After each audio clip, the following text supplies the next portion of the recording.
એ ખાટાના ભાઈની જાનમાં જતા કે છે ને એટલા ગુલાબજાંબુ ખાધા ને કે નકરા ગુલાબજાંબુ જ ખાધા. ખાવાની તો કેટલી બધી આઈટમો હતી પણ નકરા ગુલાબજાંબુ જ ખાધા. પૂછો મારા માણાને ગુલાબજાંબુ ખાવાની કેવી મજા આવી.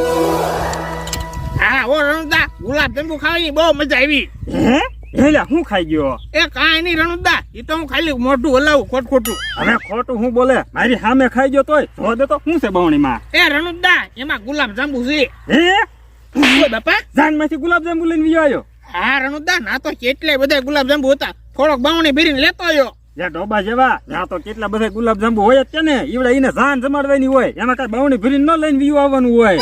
ઓ તમારે રણુદા ગુલાબજાંબુ નથી ખાવાના?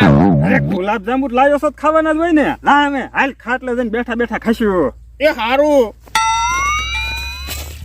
બોલો લ્યો કેવો માણસ છે, જાનમાંથી